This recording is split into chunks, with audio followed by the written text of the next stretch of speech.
stigli smo i do svečanog proglašenja ovogodišnjeg 19. međunarodnog turnira Mravunac Pegeli. Najbolji igrač ovoga turnira je Kristijan Blažević Cibalija, gospodin Stanko Mršić, trener Cibalije, predaje Peharčić neki, je tako? Peharčić, dobro. Najbolji strijelac je Mario Čujić iz Hajduka, oni nisu tu, a nagradu je trebao predati Goran Neštović. Dignite Gorane u zrak da vidi, tako. Hvala. Dajte jedan pljesak za Marija Čujića.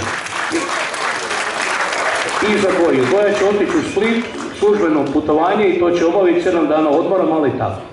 Najbolji vratar je Renato Josipović Dinamo, a Petar će predati Tomislav Ranić, bivši vratar Cibalija, sada u stručnom stožeru naše Cibalije. Trofej Fair Play ide ekipi Hrvatskog nogometnog kluba Rijeka, a Petar će predati Dražen Pernar, sportski direktor naše Cibalije.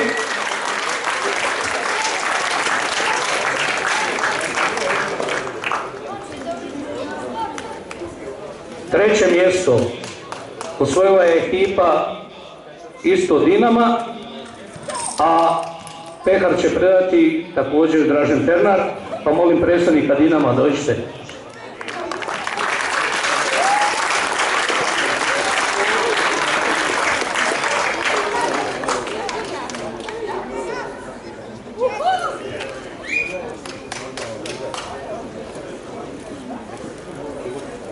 Drugo mjesto osvojila je ekipa Osijeka, pehar predaje Stanko Mršić, prvi trener naše Cibalije, i medalje. Znači pehar i medalje koje će kapetan podijeliti svojim igračima. Jedan veliki pljesak za ekipu Osijeka. I prvo mjesto naša Cibalija, pehar predaje gospodin Goran Neštović, instruktor, županijski instruktor i poslanik Hrvatskog nogometnog saveza, koji će održati završni govor, a prije toga ide i prijelazni pehar naše Cibalije, veliki pljesak! Pehar ostaje u Vinkovcima! Godinu dana. Gospodin Goran Neštović, izaslanik Hrvatskog nogometnog saveza i županijski nogometni instruktor, će se zahvaliti svim sudionicima i zatvoriti turnir. Izvolite, gospodine Goja. Hvala lijepo.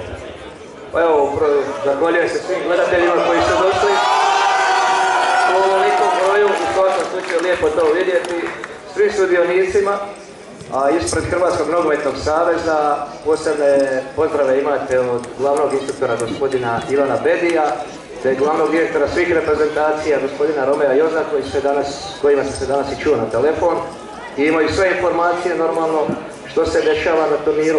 Još jednom čestitam svima na učestvovanju, rezultati su takvi kakvi jesu, posebno zahvaljujem, odnosno čestitam našoj Cibali, ove godine je prva, vama svima želim sretan put i što brže da dođete i sigurno kući. Hvala.